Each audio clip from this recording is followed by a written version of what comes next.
அனைவரையும் வணங்குகிறேன். 63 நாயன்மார்களில் திருநாவுக்கரசர் இயற்றிய தேவாரம் அப்படிங்கிற பாடலிலிருந்து விளக்கம் பார்க்க போகிறோம்.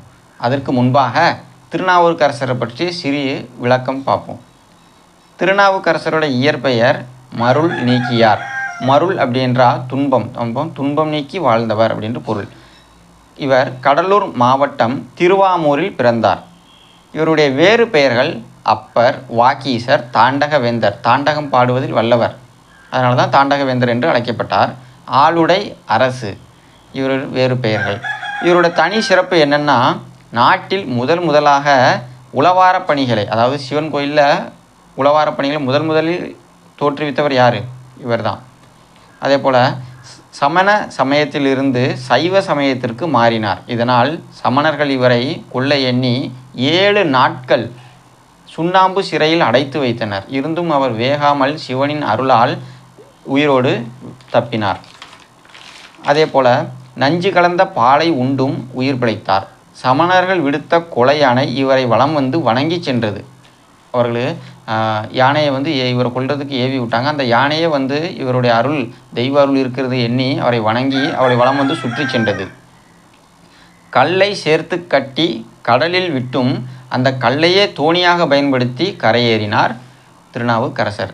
மாசில் வீணையும் மாலை மதியமும் என்கிற அழகிய பாடலும் என் கடன் பணி செய்து கிடப்பதே அப்படிங்கிறது, சிவபெருமானுக்கே தொண்டு செய்வது என் கடமை என்று கூறினார்.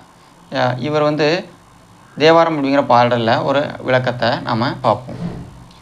எவருக்கும் ஆட்படாத தன்மையான சிவசங்கரன் அழகிய வெள்ளை சங்கினை காதில் குலையாக கொண்டவன். அந்த தலைவனுக்கே நாம் மீளா அடிமை கொண்டோம். கோமார்க்கே, கோ அப்படின்னா தலைவன் அப்படிங்கிற பொருள். மீளா அடிமை கொண்டோம். அன்று மலர்ந்த மலருக்கு நிகரான சிவந்த திருவடிகளை அடைந்தோம். அவ்வாறு அவர் திருவடியினை அடைந்ததனால் நாம் எவருக்கும் அடிமை இல்லை. யமனுக்கு அஞ்ச மாட்டோம். நமன் அப்படின்னா யமன், அந்த யமனுக்கும் நாம் அஞ்ச மாட்டோம். நரகத்தில் துன்பப்பட மாட்டோம்.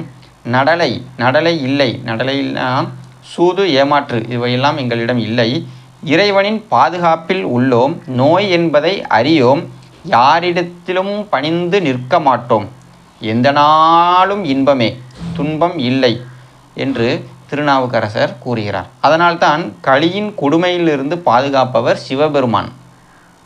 மேற்சொன்ன இதையெல்லாம் சிவபெருமானை தொழும்போது நமக்கு கிடைக்கிறது.